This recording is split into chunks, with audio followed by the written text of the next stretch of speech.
So do the Boss 3-inch Warchiefs really outperform the 2 3/4-inch Warchiefs? By how much? And is it worth the extra cost and recoil? Well, today we're putting it to the test.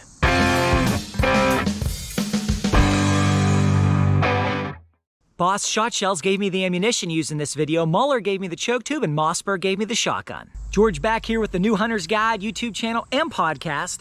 I'm a regular hunter who just so happens to have a PhD and a low tolerance for marketing hype, trying to help people figure out what really works and what doesn't. And today we're gonna put some ammo to the test. We've got the Boss 2 3/4-inch Warchief, and then we have the Boss 3-inch Warchief. These two shells are practically identical. They are both 1,350 feet per second. They are both copper-plated bismuth. These two are both number 4s. The only difference is this one is a 3-inch shell and it has 1/4 ounce more shot. All right, we go from 1 1/4 ounce to 1 1/2 ounce. Now today we are gonna put several loads to the test. All right, we're gonna test the number 4s in both sizes. We're gonna test the number 5s in both sizes. We're gonna test the number 3/5s in both sizes. I've got a chart right here to show you how many pellets are supposed to be in each one of these shell by size. Yes, the number 4s and the number 3/5s have the same total number of pellets. They've got a mix of 3s and a mix of 5s, which equals the same number of pellets that are in the number 4s. And what we're gonna do is try to figure out how each one of these pattern and what the increase in pattern effectiveness is from the 2 3/4 to the 3-inch to find out if it's really worth it. We're gonna analyze the price data. We're gonna analyze recoil data. To do this test, we're gonna use my Mossberg 940 Pro Waterfowl with its 28-inch barrel, and we're gonna use a Muller UFO choke tube. Why this choke tube? Well, it harkens to what the core of this test is. We're trying to find out the best pattern potential for these shells. You can always use a more open choke to get a more open pattern, but we want to try to find out what the best possible pattern is. Of course, you always want to test in your gun with what you can get, but we're going to find out today what this data looks like. And then I'm going to slice and dice it several different ways in several different charts to get you guys all the info. All right, let's head down to the range and see what we can learn. I'm down at the range. I got the Muller UFO choke tube here on top of the Mossberg, and we've got the 2 3/4-inch number 5s.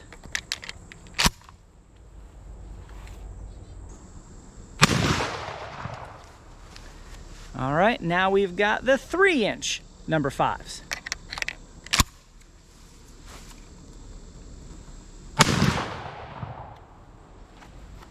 All right, I'll change the paper and we'll give it another go. Now I've got the 2 3/4-inch number 4s.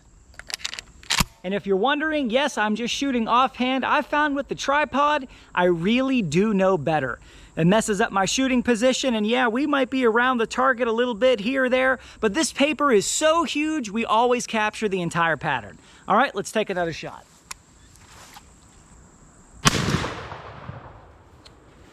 Now we've got the 3-inch number 4s.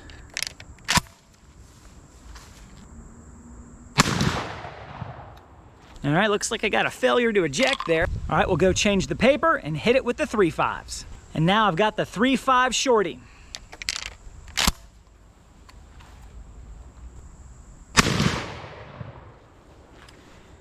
And we've got the 3/5 3-inch.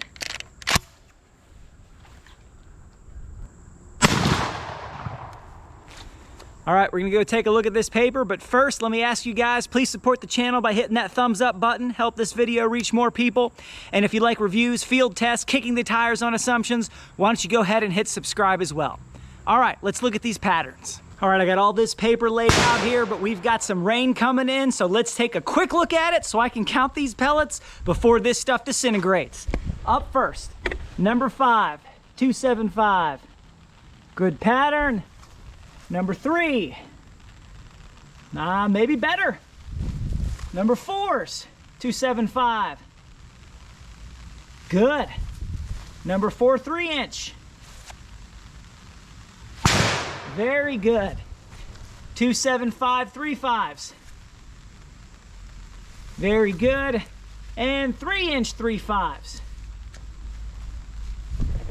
Very good. Now, how do you call this one? I think subjectively, it looks like the 3-inch shells have a little bit more in the pattern, maybe even more pattern density.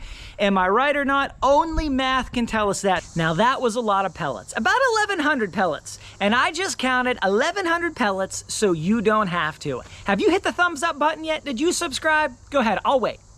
Go ahead. I've got 3 charts here for you guys. So I'm gonna blow through them pretty quick, but we're gonna drill down until we get to the final analysis and we can look at all the variables and factors. All right, let's jump into this. Take a look. The number 5s in the shorties, 210 pellets. Then you look at the 3-inch shell, 253 pellets. Then we look at the number 4s, 168 to 180. The 3.5s, 160 to 207. So if you look at the percentage increase from the small shells to the large one, you got 20%, 7%, and 29%. Then we look at the pattern efficiency. All right, the number 5s in the shorties, 88% efficiency. The 3 inches, 89%, almost the same. So you do hold that increase from one shell size to the next. Then you look at the number 4s, 96% efficiency, and then it goes to 86. Now, that could have just been one shell. That could have just been this particular test. We don't know, but that one actually went down in efficiency. It did go up in pellets because there's more pellets in the shell. Then you look at the 3.5s, 91% pattern efficiency, and then 99% pattern efficiency. Outstanding job on these shells, guys. Very nice. Now let's take a look here at the final analysis. The total pellets on target for the 2.75-inch shells are 538 pellets. When we go to the 3s, it goes up to 637 pellets. So 18% increase.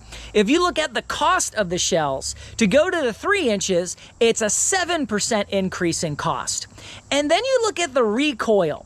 And to move up from the 2 3/4 to the 3-inch shells, that costs you 35% more recoil.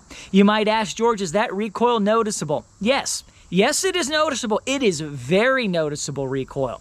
So what's the final analysis here, guys? Well, the bottom line is this. You're getting more performance in the 3-inch shells than you have an increase in cost. So that is a good cost to benefit ratio. 18% more pattern for 7% more cost. To me, that feels relatively fair. However, you have that recoil increase.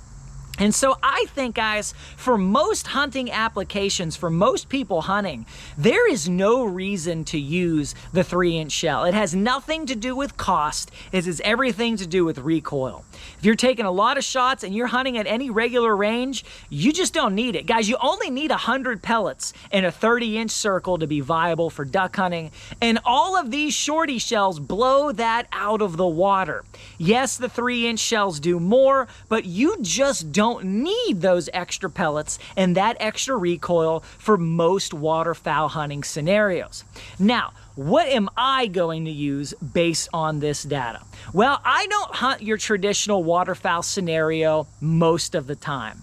I am very often taking long shots, jump hunting, or pass hunting. We take more birds on foot than we do from the blind in the average season where I hunt here in Western Pennsylvania.